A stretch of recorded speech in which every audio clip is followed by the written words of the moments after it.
The story of the Ukraine-Russia conflict is one of ambition, resilience, and the unpredictable tides of modern warfare. To understand the present moment, marked by extraordinary escalations and global anxiety, it's essential to trace the arc of this conflict from its origins in 2014 through the dramatic developments of June 2025. The seeds were sown in early 2014. As Ukraine struggled with internal political upheaval, Russia seized the opportunity to assert its influence.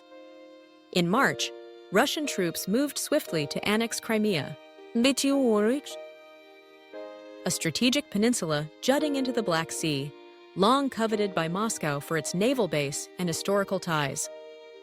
The world watched as a referendum, widely criticized as illegitimate, was staged at breakneck speed. Crimea fell under Russian control with hardly a shot fired, but the flames of conflict quickly spread eastward. In the industrial heartland of Donbass, separatist movements, backed, armed, and often led by Russian operatives, rose up against the Ukrainian government. The region descended into a grinding, low-level war defined by artillery duels, shifting front lines, and countless ceasefire violations. For years, the world's attention flickered in and out as the conflict claimed thousands of lives but rarely made global headlines. Everything changed on February 24, 2022.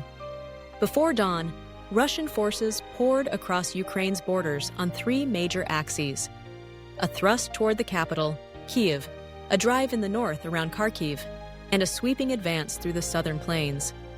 Russian missiles thundered down on military bases and civilian infrastructure alike, as Moscow sought a quick and decisive victory. The world braced for Kyiv's possible fall, but Ukraine refused to yield. Its defenders, regular soldiers, newly mobilized reservists, and civilian volunteers, mounted a stubborn resistance. Urban warfare in Kyiv's suburbs and Kharkiv's outskirts blunted Russia's momentum. Overstretched supply lines, fierce local opposition, and logistical missteps forced Moscow to pull back from its boldest objectives. Within weeks, the dream of a lightning victory had evaporated. Instead, the war evolved into a grueling slog of attrition, with both sides digging in for a long, costly fight. Throughout 2022 and into 2023, the focus shifted to Ukraine's south and east. A much-anticipated Ukrainian counter-offensive took shape as Western allies supplied advanced weaponry and intelligence support. The most notable triumph came on the west bank of the Dnipro River in Kherson. Ukrainian troops pressed forward, reclaiming key towns and forcing Russian forces to withdraw across the river, abandoning months of occupation. In parts of Zaporizhia, too, Ukrainian flags once again flew over liberated villages. Yet, these gains came at a steep price, and the momentum soon slowed. Russian forces, learning from their earlier setbacks, constructed dense networks of trenches, minefields, and fortified positions. The Ukrainian advance bogged down against these formidable defenses, and neither side could deliver a knockout blow. The front lines, stretching from the forests of the northeast to the steppe of the south, became a static scar across the land. By 2024, the pattern of the war had hardened. In the east, Russia methodically pressed forward around Avdiivka and Kupiansk, inching ahead by sacrificing men and materiel. Ukraine, unable to match Russia's sheer firepower in artillery, leaned into innovation, deploying long-range drones to strike Russian supply lines, ammunition depots, and even airfields deep in Crimea.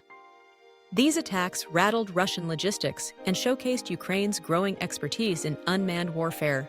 The world watched anxiously as both countries adapted, rearmed, and recalibrated. Russia's slow advances were offset by Ukraine's ability to inflict damage far behind the front. International support for Ukraine remained robust, though debates over the scale and scope of aid simmered in foreign capitals. Then, in June 2025, the conflict erupted anew with unprecedented violence. On the night of June 28th, Ukraine claimed to have struck a major airfield in Crimea using deep strike drones, signaling both its reach and its resolve. The response was immediate and ferocious. Russia launched the largest single-night aerial barrage of the entire war, unleashing a staggering 537 missiles and drones across Ukrainian territory. Air raid sirens wailed from Kherson to Kharkiv, and civilians huddled in shelters as Ukraine's air defense network sprang into action. Of the incoming barrage, 249 devices were intercepted, and another 226 neutralized through electronic jamming. But the sheer volume overwhelmed defensive systems. Infrastructure was damaged, lives were lost, and the sense of vulnerability deepened across the country. Simultaneously, fierce fighting erupted in key battlegrounds like Kostiantynivka and along the Donetsk front. Neither side achieved a decisive breakthrough, but the cost in lives and materiel mounted with every passing day. The war, now in its second decade, had become a struggle of endurance. In response to mounting pressure, Ukraine made a string of consequential policy moves. On June 29th, President Zelensky signed a decree initiating Ukraine's withdrawal from the Ottawa Convention, which bans the use of anti-personnel mines. This controversial step underscored Kyiv's desperation to level the playing field against a larger, better-armed foe. At the same time, Ukraine, in partnership with the Council of Europe, established a special tribunal to prosecute Russian leaders for the crime of aggression, seeking accountability at the highest levels for the 2022 invasion. Looking to the future, the endgame remains uncertain. No crystal ball can predict the outcome, but several scenarios appear plausible. One possibility is a frozen conflict, where front lines remain largely static, and both sides settle into a tense, heavily militarized standoff. This would mirror the situation in Korea, a de facto partition, with sporadic clashes but no formal peace. Under this scenario, Ukraine would retain its independence but lose significant territory, while Russia would be saddled with the expense and isolation of its conquests. A second outcome might see a negotiated settlement, brokered by outside powers or forced by exhaustion on both sides. This would likely involve painful compromises, security guarantees, and perhaps international peacekeepers. The contours of any deal would be fiercely contested and implementation fraught with risk. A third, more dramatic scenario could see one side achieve a breakthrough, militarily or politically, that shifts the balance decisively. For Ukraine, a sudden collapse of Russian lines or a political upheaval in Moscow could open the door to liberation of occupied territories. Conversely, a Russian surge or Western fatigue could tip the advantage in Moscow's favor.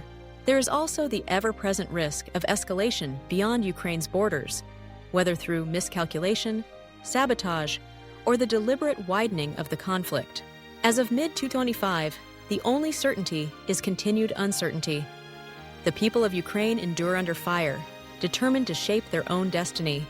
The world watches, aware that the outcome in this corner of Europe will echo far beyond its borders, shaping the global order for years to come.